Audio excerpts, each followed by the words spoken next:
गिलहरी और जादुई तालाब। एक जंगल में एक बुलबुल नाम की एक गिलहरी रहती थी।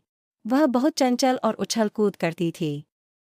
कई बार जंगल के जानवर उसे समझाते थे कि इतनी उछल कूद और शरारत करना ठीक नहीं है, लेकिन वह नहीं मानती थी। उसे यह सब करने में मजा आता था। एक दिन बुलबुल एक पेड़ पर उछल कूद कर रही थी। तभी वहां भोलू भालू आया। बुलबुल कूद कर उसकी पीठ पर बैठ गई। भोलू, बुलबुल बहन आज भी रोज की तरह शैतानी कर रही हो। पिछली बार तुम्हारे कारण मेरा पैर फिसल गया और मैं कीचड़ जा गिरा था। यह सुनकर बुलबुल हंसने लगी। बुलबुल, माफ करना भोलू, तुम्हें देखकर तुम्हें छेड़ने का मन करता है, लेकिन मैं वादा करती हूँ आज तुम्हारे साथ कोई शरारत नहीं करूँगी। भोलू एक पेड़ के नीचे लेटकर आराम करने लगता है।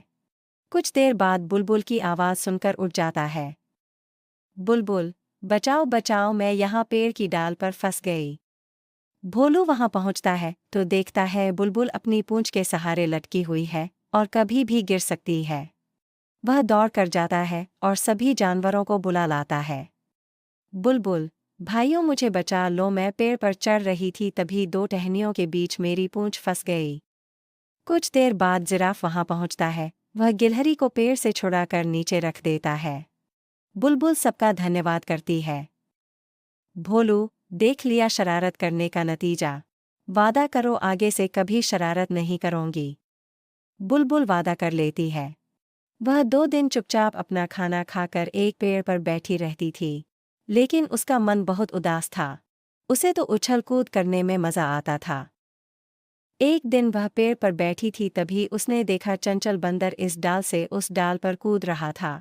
यह देखकर बुलबुल का मन भी यही सब करने का होने लगा।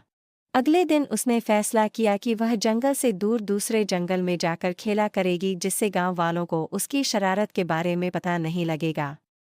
सुबह होते ही वह सबसे बचती बचाती दूसरे जंगल में पहुंच गई। वहां पहुंचते ही उसे एक बड़ा सा तालाब दिखाई दिया। उसने सोचा क्यों न पहले नहा लिया जाए। वह जैसे ही तालाब के पास पहुंची एक चिड़िया ने उसे आवाज लगाई। चिड़िया बहन, क्या तुम इस जंगल में नई आई हो? इस तालाब से दूर रहना, इसमें कोई भी नहाने जाता है उसके शरीर का एक हिस्सा गायब हो जाता है। बुलबुल, वाह, ऐसा कैसे हो सकता है? तुम झूठ मूठ में मुझे डरा रही हो। चिड़िया, तुम्हारी मर्जी, मैं तो तुम्हें सावधान कर रही थी। जाओ नहा कर देख लो, पता लग जाएगा।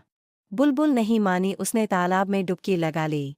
उसे बहुत मजा आया। वह बहुत देर तक तालाब में नहाती रही। जब वह तालाब से बाहर निकली तो चिड़िया उसे देखकर हंसने लगी। बुलबुल, तू क्यों हंस रही है? चिड़िया, तुम्हारी पूंछ कहाँ है? बुलबुल ने पलट कर देखा तो उसकी पूंछ नहीं थी। बिना पूंछ के वह बहुत बुरी लग रही थी। बुलबुल रोने लगी।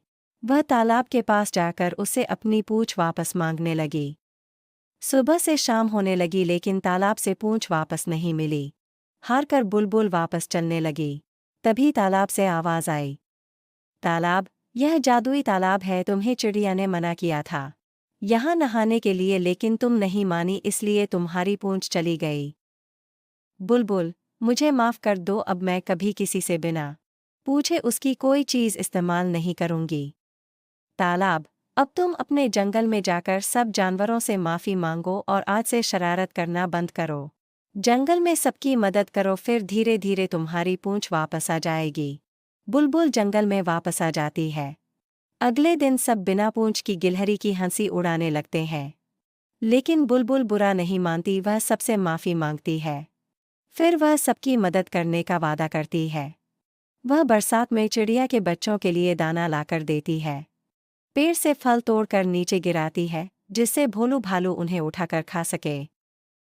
इसी तरह वह सब जानवरों की मदद करने लगती है, जिससे सब उसे दुआएं देते हैं। उनकी दुआओं से उसकी पूंछ धीरे धीरे वापस आ जाती है। यह देखकर गिलहरी बहुत खुश होती है। शिक्षा, बिना आज्ञा किसी भी चीज को इस्तेमाल नहीं करना चाहिए। दोस्तों, अगर आपको यह कहानी थोड़ी सी भी अच्छी लगी हो तो वीडियो को कर देना लाइक और चैनल को कर देना सब्सक्राइब। लाइक तो ज़रूर ही कर देना। लाइक और सब्सक्राइब फ्री में होता है। कर देना। ओके दोस्तों, कर दिया ना वीडियो को लाइक। थैंक यू दोस्तों।